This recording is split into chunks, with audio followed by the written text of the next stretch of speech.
shit like that. But that is like the mentality. And then, you know, people are showing off, oh, I have like nice things. I go on all these trips. And it's like, those girls are sucking some old guy's. Mm-hmm. That's why when they go on trips, all you see is like the cool stuff. You don't see any people because they're sucking some old guys. The infamous woman on the prow of a boat picture on an Instagram is, if you ever not see the guy, you just see a few photos of her. My favorite is the other one is like a dinner on the Champs-Elysees, some like famous restaurant in Paris or something like that. And it's just like, look at me, like just me by myself, like having the best time. And it's like, there's not even a reciprocal photo of a friend or even like a young man that you're out there with. Like, we know what's going on. Yeah, she's got some old balls in her mouth. Wait, because is she really going to go to that nice restaurant by herself and just sit down, just waiting for a waiter to come by? That girl wouldn't a waiter. No, she wouldn't. No, the waiters try. They think they can get it, but really their demographic is more like the college graduates from Kansas, you know, on their summer post-grad party trip. That's where the Italian waiters really shine. I don't know if I ever f***ed a waiter. Well, unless I worked with them. I f***ed a lot of waiters I worked with. Well, Leah, there you go. However, I have been told the restaurant industry is particularly incestuous. Oh, it's awful. I mean, every industry can be incestuous, truly. I mean, you're in the monkey house, so the longer you're there, the less it starts to smell like shit, and you're just, it's just convenient. That's why all of these affairs happen in the workplace. Congress. I could f*** a guy wherever I work. Well, that's also like people like take some editing. Hi and hello and welcome to The Far Side. I am your host, the High Priest, if you will. My name is Austin. I am cloaked because cult. And this here, Tyler, Thigh Man. We have listened to the one comment we have gotten. Thank you, fellow listeners. Really two, but one. Constructive. Yes, we're working on it. And, of course, the illustrious Leah here, who is extra sassy today, so watch your fingers and toes. She's biting.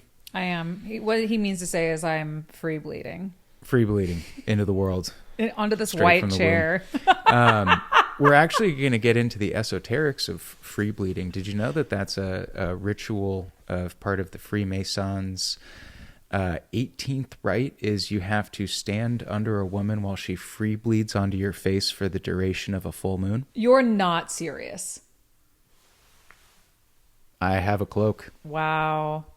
That's commitment. I think they wrote a lot of things down that they didn't actually do, but I always kind of want to believe that there's like it's on Stonehenge, someone standing up on like a tall pillar, just like it goes down like some movie thing, like a little, and then just like drips onto someone's forehead. It doesn't surprise me.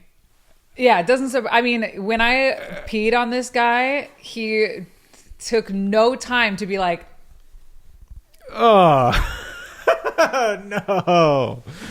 You know what? Good for him. Yeah, he loved it. Ooh, after a full bottle of champagne. God. Yum. That turns my stomach a little bit. But, you know, hey, I guess I'm not that kinky. I know. I mean, I didn't like it, but I did like the payday. That was nice. Well, the more you read about magical rituals, the more you really realize it's a bunch of freaky, weird nerds that needed a bunch of rules to have really freaky sex. That's so gross, though. Like, letting it, like... There is something about wearing a cloak, though. There is something about wearing a cloak, though, that does make me want to be naked underneath. Are you circumcised? I don't know why that's relevant. I look Jewish. Should that answer the question? It's because when you said I'm cloaked, that was like the first thing I thought of. Is that I'm living out what it feels like to have a uncircumcised penis? Exactly. Whoa. Your entity is uncircumcised. Whoa, dude. Whoa. Then we definitely need to have group cloaks. Can mine be like have like the just nipples the titties cut out? Like in Mean Girls? Theoretically, you could just like... I want to know what a slutty cloak... Or I'll just wear the cloak and I'll be naked underneath like you just suggested. You poked fun at me. But No. When you start wearing the power cloak, you start realizing, one, I could totally start a cult right now. Mm-hmm. And two, I probably should start a cult right now, but also 3, wouldn't that cult be amazing if I was naked? And I totally understand where very weird stuff starts happening. It's a slippery slope. Yeah. Maybe because of all the lube. Because of all the gum. I'm just saying the cult slope is slippery because there is a lot of fluids. Well, why do most cults, why are they sex oriented? You know, Tyler, I'm glad you asked. Why? Come on. Seriously? Before you get into yeah. Before we go on a monologue, because everything is driven by sex. Because at the end of the day, we're f***ing animals. Careful about that. And what do we want? We want to all right. And it's a great way to assert power over people and dominance over people is by exploiting them sexually. Feels good. Yeah. And it's easy to manipulate someone into thinking that you care about them and that they're important to you by having that sexual connection with them. It's, tale as old as time. Yep. Would you like to pseudo-intellectualize that? I would Grand love wizard. to spam my wizardry all over why a cult started. I think you have kind of 3 main camps for cults. You do have true believers. Some people truly believe their thing.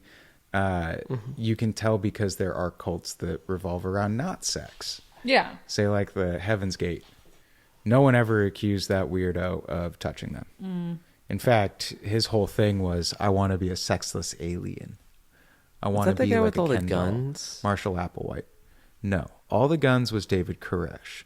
David Koresh was, I think, in Camp 2, where you start out maybe as a true believer and you continue to be a true believer, but at some point you realize that there's this grandiose narcissism that these guys have, and they start, once they detach enough from society and they start having people looking to them as some sort of prophet, God, Messiah figure, it's very easy to then go, suck my dick.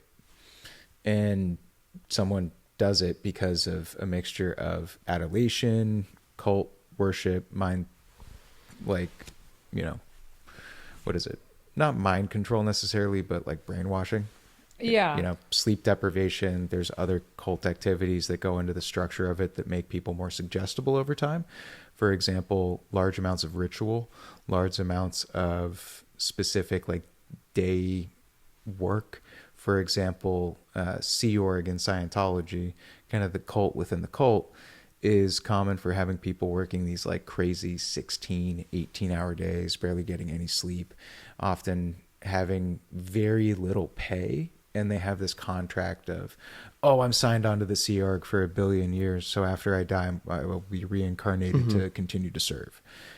Great. Their whole thing is to kind of break these people down mentally so that the church can have slaves. Like, it's a power thing. Yeah. But there's not a large history of systemic sexual abuse within Scientology. No, now, they the just Catholic just Church, put people in cages and they're like, F you. Beat them. Yeah. But they don't f them. Okay, that's So nice that's of them. something at least. Actually, I think in Scientology there's been some sexual assault, not nearly as bad as like the literal sex cults though. And that's the third type, is truly just people who are using religion or using people's faith, hopelessness, need to be part of a community, some great loss or needs collapse. I've heard some people starting to call it like a core need collapse, where your family, your work, your purpose, some more existential yet necessary component of your well-being collapses for some reason. And people then either gravitate towards cults, religion. Oftentimes these are the people we see getting massively swept up in political ideologies. Yeah. The left and the right.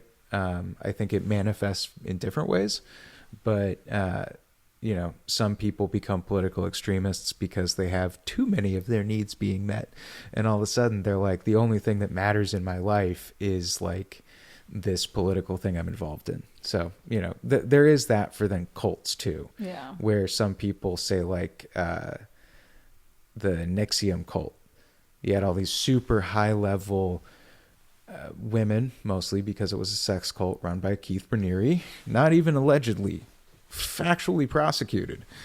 Maybe I'm getting a thing or two mixed up, so we'll have to throw in a hypothetical so I don't get sued. However, he was able to kind of take Scientology's structures and weaponize them even further, instead of just to take money from people to go up the grades and do some self-betterment.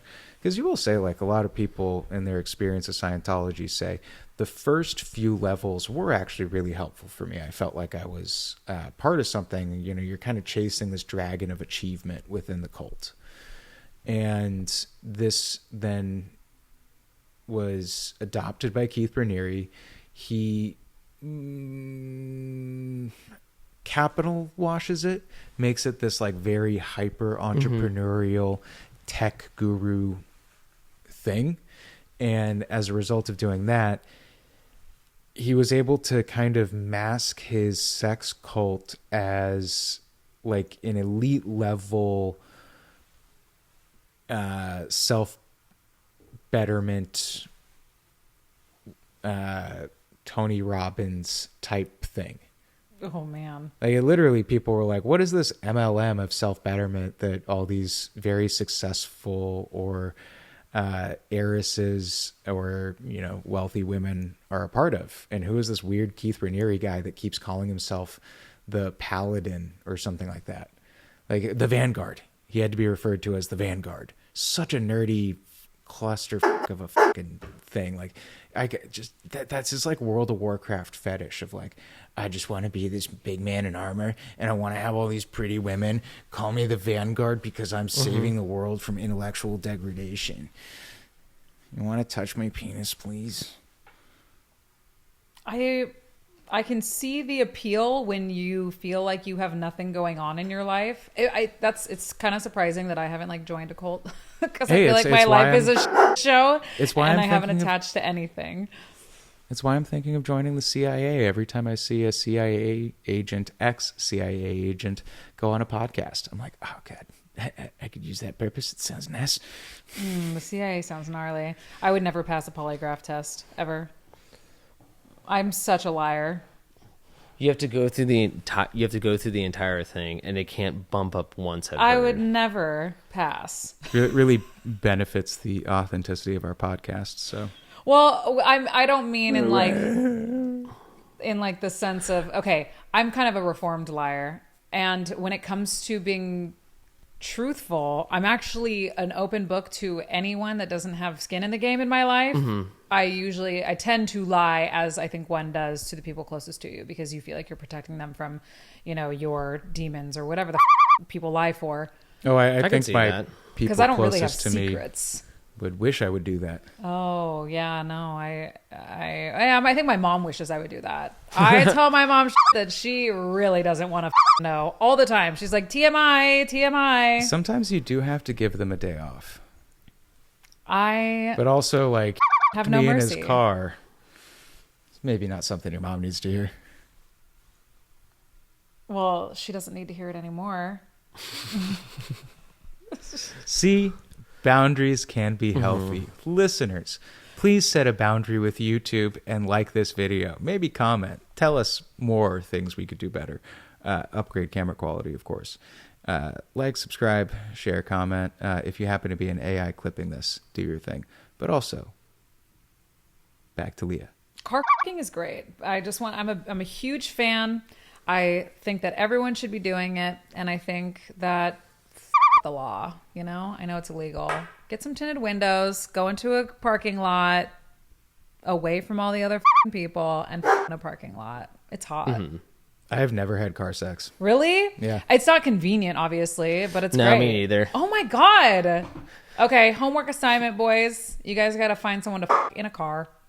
Get it. You are going to have a harder time, yeah, than your brother. Oh, come on, this handsome, charming smile. Oh man, it's not because it's just for, you know, other circumstances, not necessarily because I'm like, you're an uggo. See, that's why I love the really karma. That's why I love the feedback of, the world is like, at a certain point, it's like, no, it really is you and your personality. Yeah, no, I get that. I don't think I'm single because of other people. Oh no, I think our listeners, especially at this point, we're into the realm of the like 9-10 people who actually listen. Hi guys, hi girls, how y'all doing? I think they can them. I think they can all tell. How many they them? I think all they them, probably none. I think all they them can tell that you know what, have some quirks. Yeah, but I'm fucking awesome. You are. That's why they're tuning in. Thank you. And I don't mean that in like an egocentric way. I mean that in like I am a good partner. I'm a good friend. I'm a great cook. You just have to be okay with me having extreme obsessive compulsive tendencies. I see. That's why I think you would also make a great CIA agent. I don't know. But I've also I don't like the law. I like to break the law. That's also why you'd make a great CIA agent. I guess they're essentially criminals. That would for give the me government. like immunity. Well, I mean, we started off talking about cults, but one of the topics that I actually did want to bring up today was the way the CIA has been going on all these different podcasts in the last, I mean, it's really been going on in the last couple of years. Like former CIA, obviously. All former, but a lot of it's like, I don't think these guys are that former. A couple of them might be, but at a certain point, there's always a deep, unabiding loyalty, at least to America, but especially if you're going in like the public sphere like that. If you really are saying a bunch of stuff that's out of pocket, out of line, or violating your security clearance in some way, you're just going to go to jail. Yeah. Don't be dumb. There is a line that these folks have to kind of blur, but it's really interesting the way that they are using kind of cult leader manipulation tactics on these various podcasters. And it's really interesting for me personally as a podcaster myself. Hey, what's up, y'all? That these guys, they swell a little bit. Like they just burst up like, oh, I've got a CIA agent telling me like I'm cool, really asking me or telling me that my question is great. And the way that they will adapt their strategies to different podcasters as they realize some podcasters are not as driven by this egotistical slog fest, as some realize, oh, this person is much more intellectually driven, then I'm going to switch over to more academic language, or like a Joe Rogan where it's like, oh, we're just going to follow a meandering path through one thing or another. That's just kind of like, hey, it's two guys just hanging out and having a cigar, not talking or whitewashing or conspiracy washing a lot of government secrets. The new thing that they're doing, these CIA agents is ex-CIA agents, is trying to say that Epstein was maybe an FBI informant. Nothing would shock me with that man. I don't think that obviously he was loyal to anybody. I think he was a very self-serving person. So I think that's why him and Donald Trump got along so well. Yeah. They're both very two self-serving people, and they kind of knew that, and that's why the relationship was so well. It wasn't until I think Jeffrey Epstein started to actually get in trouble did Donald Trump distance himself. Yeah, but apparently that it was man is over self-serving. And apparently it was overtaking Virginia Giuffre, the woman who recently killed herself in Australia. One of the most outspoken victims of Jeffrey Epstein in terms of him facing prosecution in or around the justice world, but mostly in the court of public opinion. And she herself? Yeah. Hard to know if that's what happened or if, it might have been assisted. I hate that. The government has a history of assisting people's... I do hate that that's kind of a common theme with people like whistleblowers. Oh, they killed themselves. They all did? Yeah, like all the ones around Boeing. Exactly. Oh, they killed themselves? There's 6 How of them. How inconvenient. How ironic. Yeah, I think half of Kevin Spacey's accusers killed themselves. Oh my God. Allegedly. Yeah, this is why people don't speak out about things. Well, did they die from a third-story window? I can't wait till the Mossad rearranges all the furniture in here. What? Can't wait till the Mossad rearranges all the furniture in here. Mossad is the special forces for the Israelis. Nope, but incorrect. Mossad? Mossad is Israeli CIA. This is why I'm the host and you're a co-host. Whoa. Why a slight mistake between special forces. To prove that we're not complete and total incels. Oh, yeah. I don't know if that proves that. Okay, the Israeli what's Mossad. In not the special forces, but the no, they're special forces within the IDF. I don't know what that's called. I need to take my earrings off. I think I'm gonna explode over here. All right, so it's the CIA Foreign Intelligence. Yeah, you were asking me a question. Austin said they were going to rearrange the furniture in here.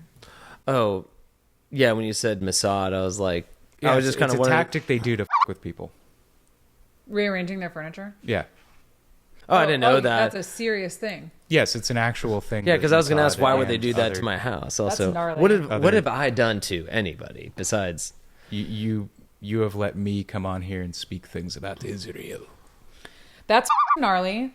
I wonder how much they do it, because I could walk into my bedroom and know if someone like touched my bed with their finger. I am so fucking hyper aware of the shit that like my surroundings that would with me. Oh, someone could probably rearrange my closet. I could barely tell. Well, have you ever heard of gang stalking?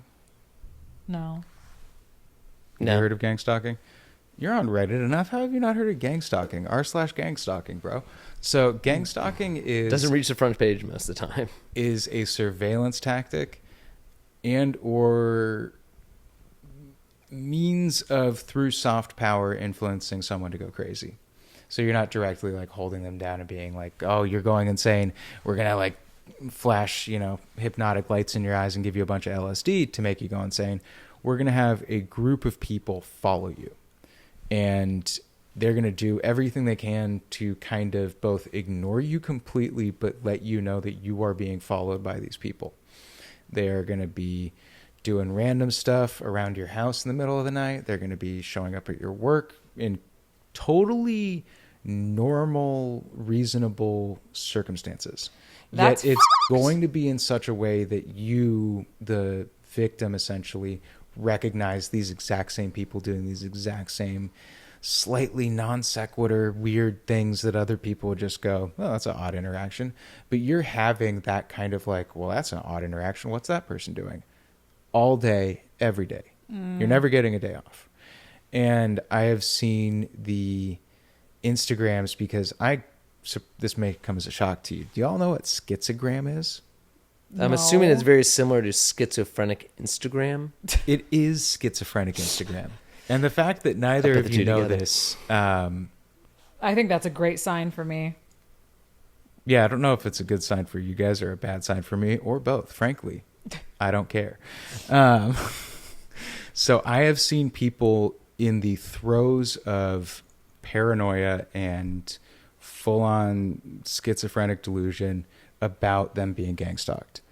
And they're like taking a video of their mailman just being like, the government's fucking sending him here and I don't know what to do, but then I definitely have everything. Look. And they'll show their house and they have like everything boarded up and taped and they're like, no one's getting in here. No one's getting in here. And it's like, oh, you're doing a lot of meth. Well, because people hear that shit like that exists and they're like, I don't know what a hypochondriac of life is, but that's like, you know what I mean? Like I'm a hypochondriac, so like I can't go on WebMD. It's paranoia. Yeah. Hypochondriac is usually more specifically related to like your health. Yes, and I know. Sickness or illness. That's why I said like I don't know what the word is. Okay. Yeah, paranoia. The word is paranoia. Which so I know these people are deeply paranoid. But I've also seen videos of people who are claiming, like there's one woman specifically, she was dating a federal agent of some kind. She won't disclose like what branch she was part of. And she will have all these videos where it'll be some guy doing some like weird stuff next to her in a grocery store.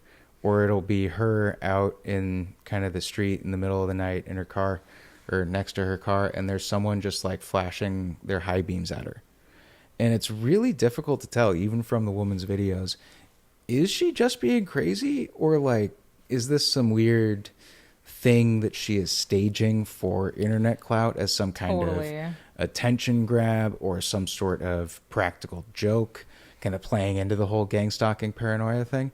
Or is this woman actually kind of being gang stalked by people that are trying to drive her crazy because she was dating someone that had some top security clearance that maybe told her some things that he absolutely should not have told her, but if she just disappears, then that's more suspicious? I don't know. It's really hard to find the truth these days. I'm leaning more towards schizogram, but it is. But I've entered into a realm of schizogram where it then goes to realitygram, and it's just people with these really intense, specific circumstances. They will make claims in their Instagram videos, say like another woman who claimed to have been trafficked by a billionaire, Julia Hubb, I believe is her name. And she's a public person online, so you can go check her out. But her claim is that she was sex trafficked to a billionaire, and she tells her whole story, and then that there was a lawsuit involved against these people that she was trafficked to. And I just decided, hey, look, I'll check out this stuff. So I did. I checked it out. I found as much of the court case online as I could. And yeah, sound pretty bad. It sounded like she might have actually been sex trafficked to these people in such a way, and then they, try to destroy her life afterwards. And it's a difficult thing because, like much of sex work, the line between consent and non-consent is very blurred. And it gets blurred by people who are essentially trying to pimp you out. Yeah. I mean, if anyone tells you to sign a contract before going into a shady building or place together, be extra cautious. Well, some people. Do you know what desperate. sex trafficking is? Wait, what did you think? Signing a contract before they walk into something that they don't know what it is. So pull it back a little bit.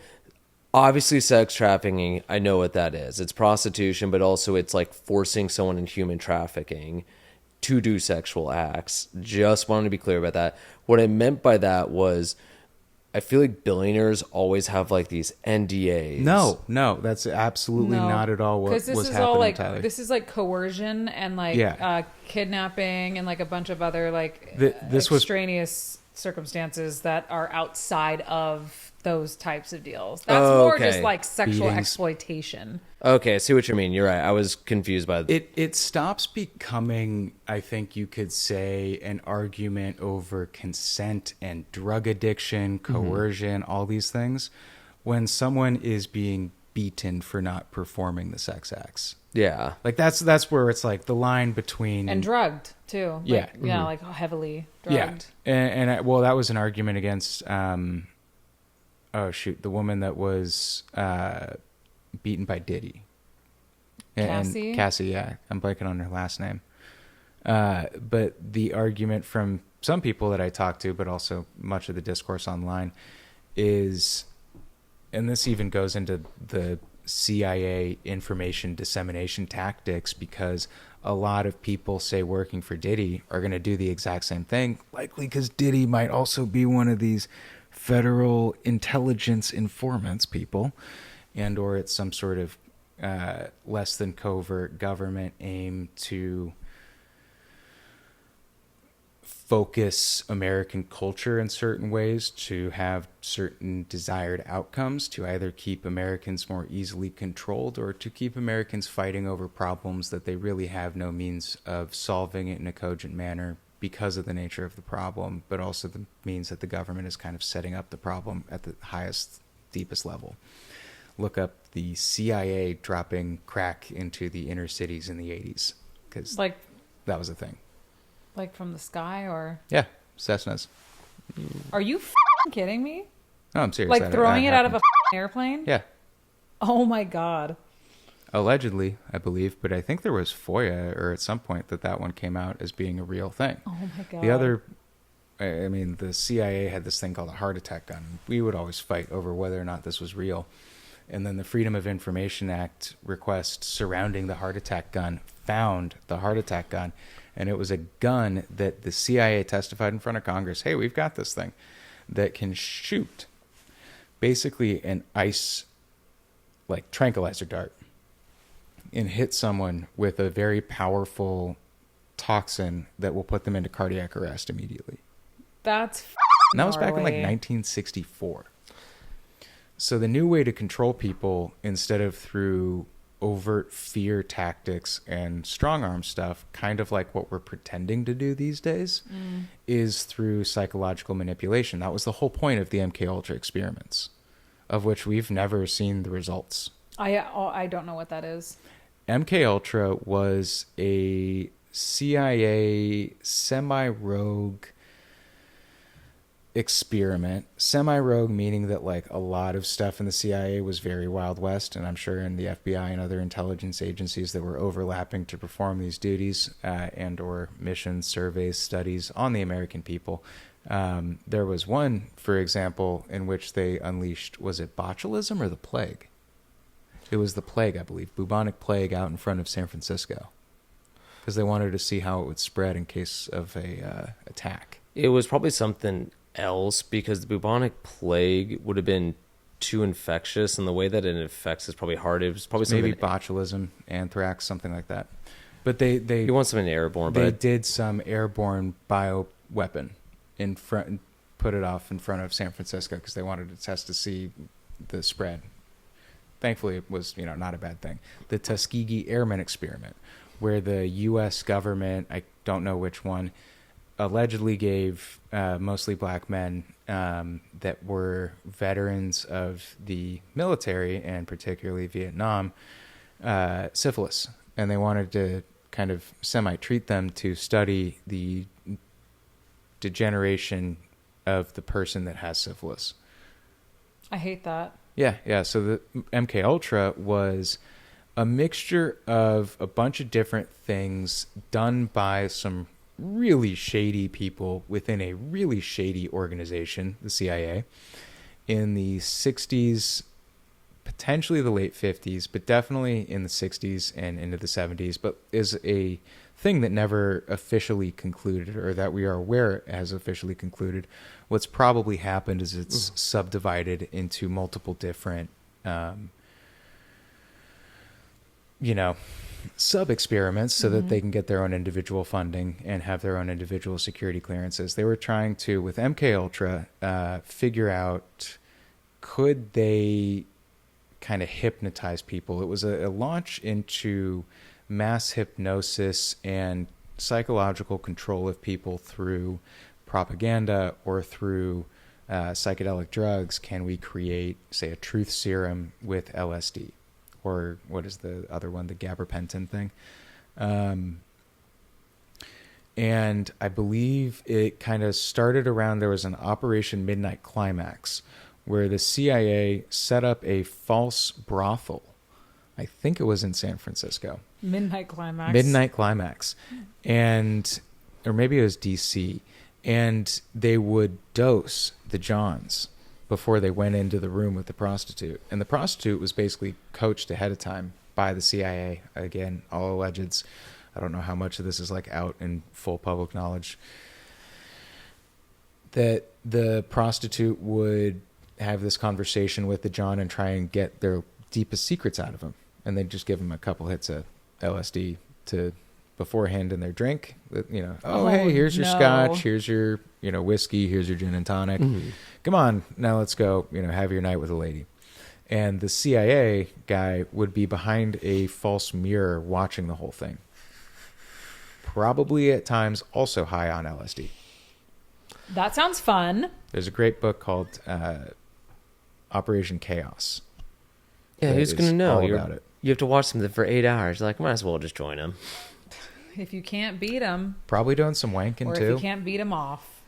I got to imagine one CIA agent walked into another one. They're both kind of high on LSD in this brothel. It's the late 60s. I think it's 1968, 1967.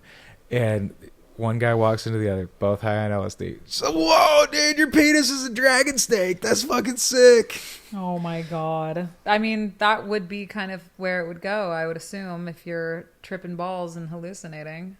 Yeah, so then they were studying the effects of essentially disseminating a destructive meme element or symbolic element to culture to counteract the hippie movement, because the hippie movement was actually gathering steam in the late 60s as a counter movement to Vietnam and the draft, in a way that was, at a very early inception point, promising to be actually powerful and difficult for the government to deal with, because they were trying to bring light to things like the My Lai massacre, and other atrocities, essentially, that were being carried out by the U.S. government.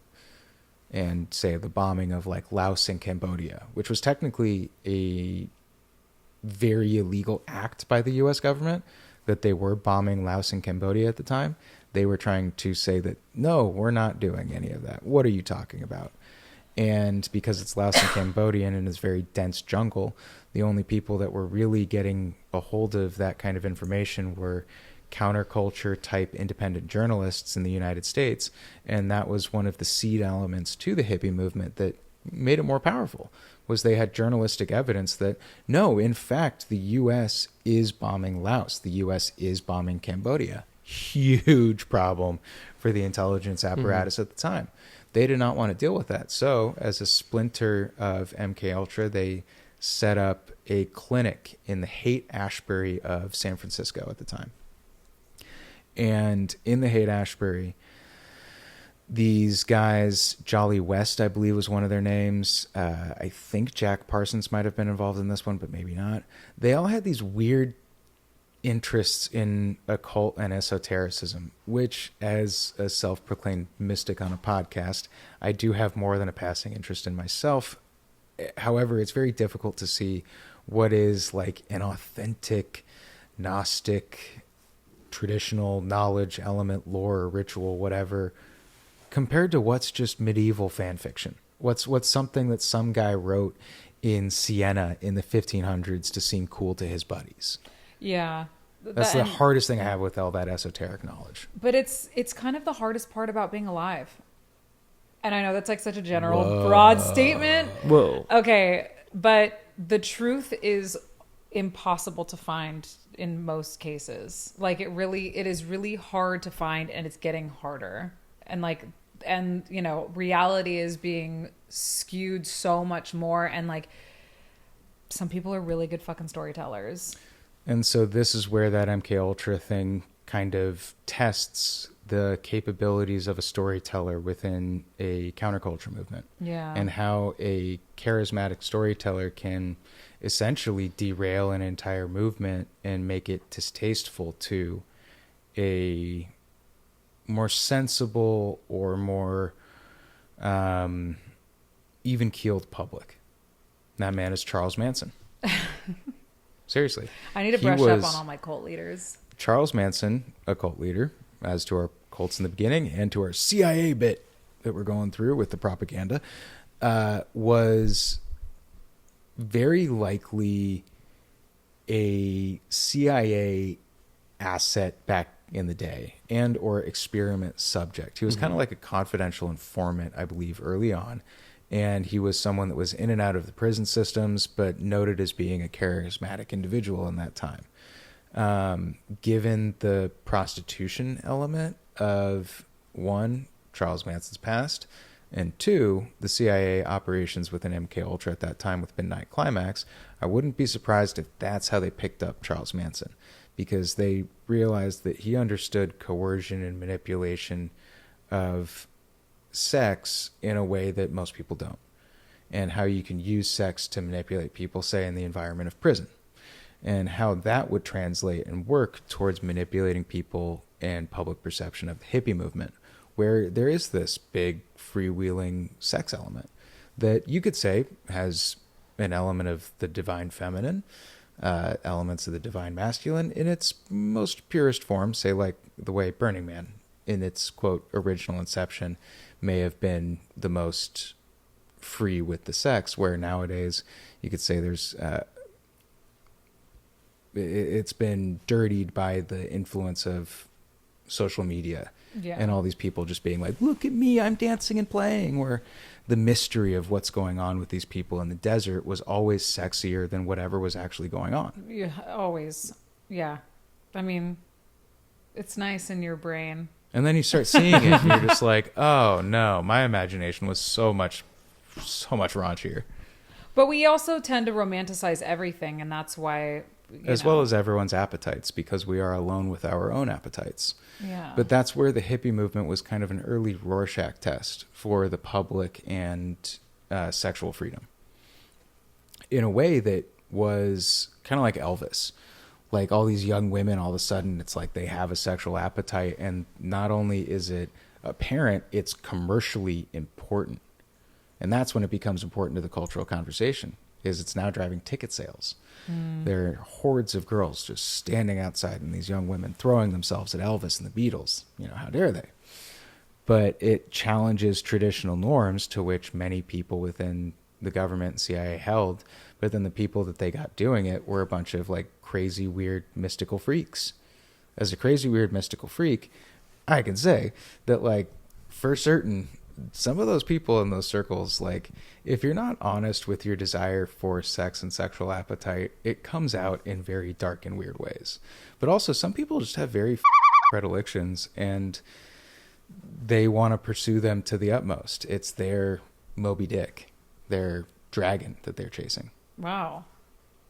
What a phallic way to put that. Well, it continues to be phallic, as Charles Manson was in and out of the clinic and the lockup in San Francisco, and he was constantly being released on crimes that should have been getting him booked in. And at one point, I believe he was kind of kicked up the chain and being like, hey, he's like an intelligence asset, or he's got like this person watching over him, like you just kind of leave him alone. So eventually he was not taking like the LSD with the Manson family. He was just getting instructions, I think, from Jolly West and his CIA handlers to carry out experiments in real time while they were probably observing from the background in some capacity. And while they were doing that, they were taking notes. They were taking a lot of notes, and they were trying to see, could you, through mind control and manipulation and coercion and brainwash and these new psychedelic brain rewiring chemicals, could you turn normal everyday people into killers? Because that was one of the biggest worries of the American consciousness at that time, was how do we create killers out of citizens?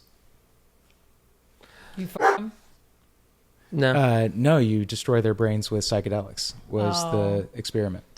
And thus the Tate LaBianca murders, which are still, you know, some of the most prolific and horrific crimes in the LA zeitgeist. I know, that story is really fucking sad. But there was kind of no reason for these people to be killed other than, like, there might have been some background issues with certain people, but really what it was what is this darkest version of this experiment with LSD?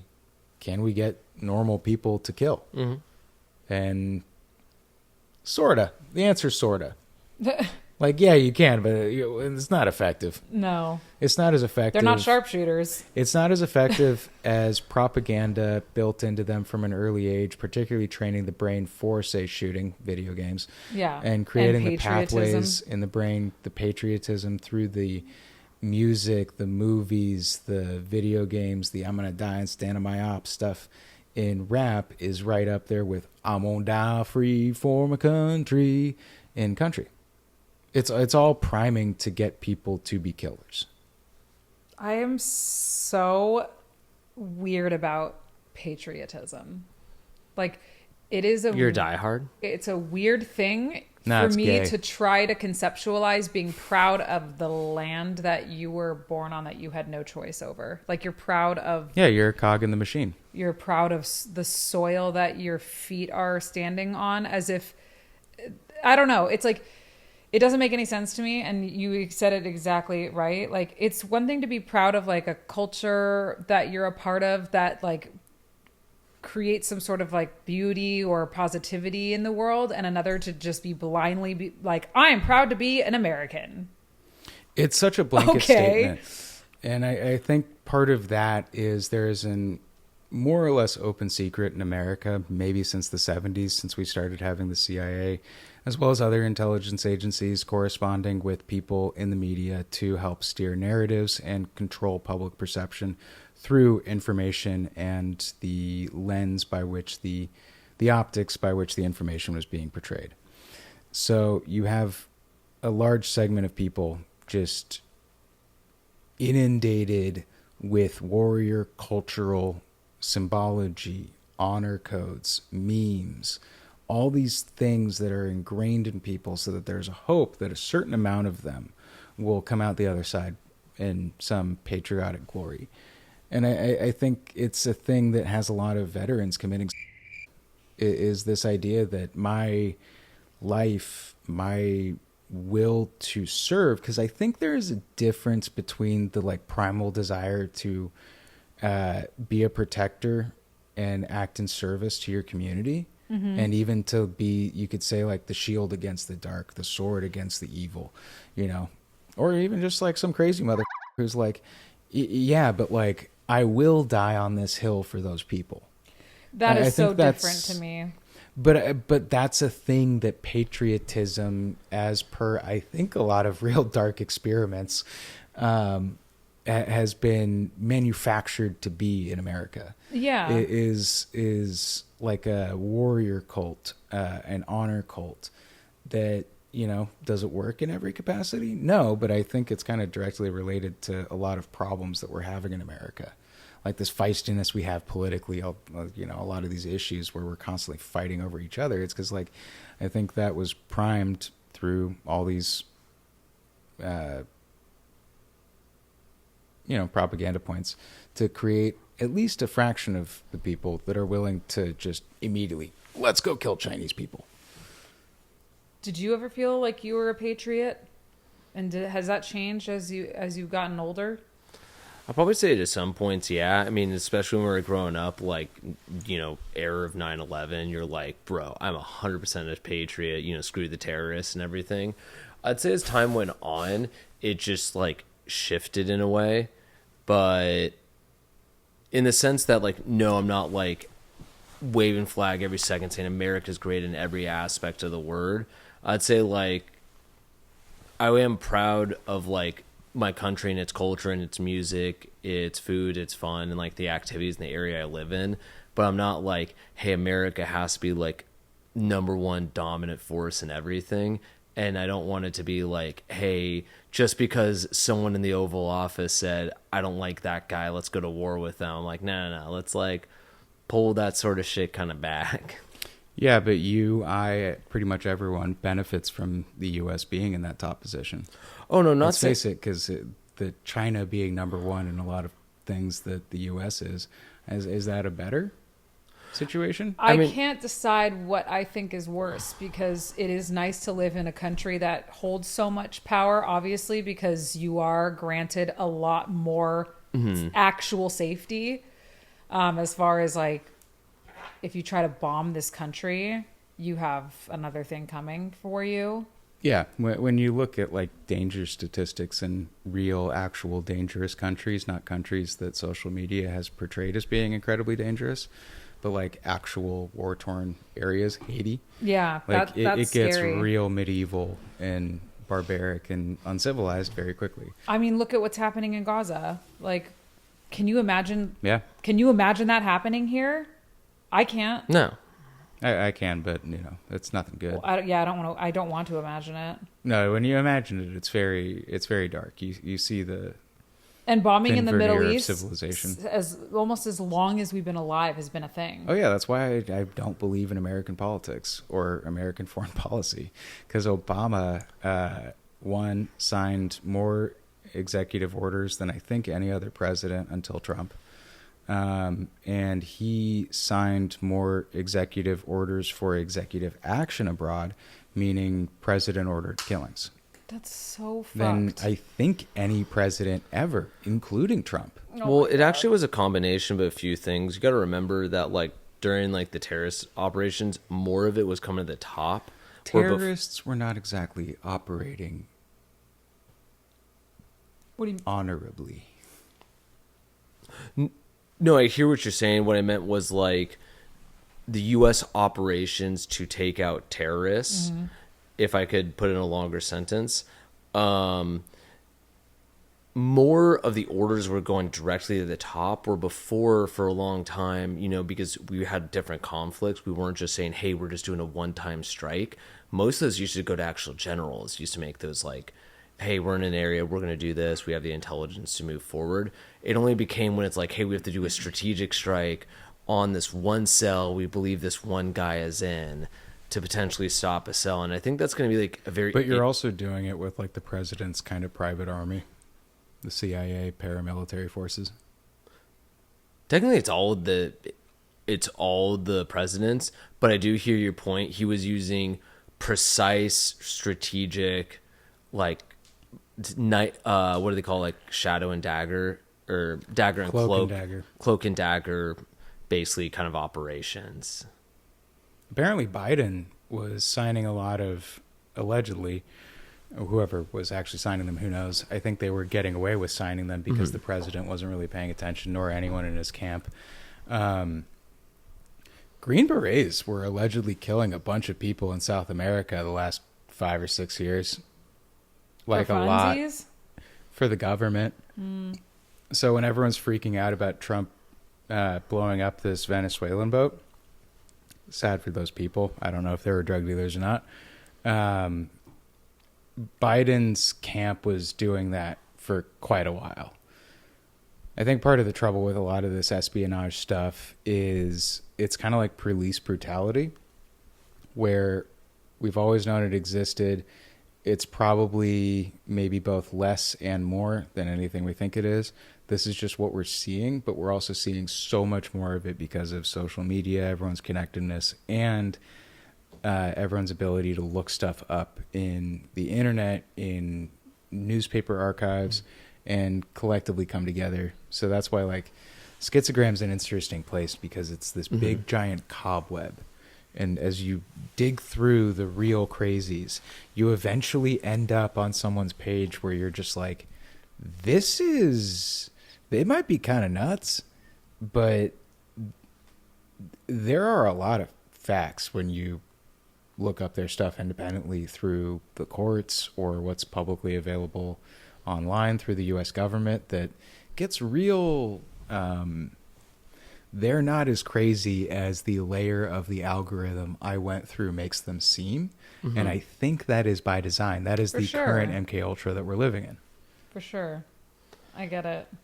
Yeah, I have a lot of friends who are conspiracy theorists, and I'm like, I don't know how crazy they are. Conspiracy theory and conspiracy theorist was a term coined by the CIA in the late 1960s, I think, to discredit people that were trying to bring up the My Lai massacre or the bombing of Laos and Cambodia or any other illegal or negative seeming action that the U.S. is doing. But also, like, most people don't have the lack of moral conscience for war and global espionage. Yeah. I think I could do the espionage. Yeah, I know. I'm certain you could. You'd be a great CIA agent. I think it would be a wonderful one. Hey, very forgettable. We need to go, and you need to listen rude. to this guy in But it's Moscow true. He'd be a Square. great Everything man. I'm down. I'd hide in a little suitcase for several days with a little microphone sticking out. Yeah, you get Tyler in a hat, pair of glasses, and a newspaper.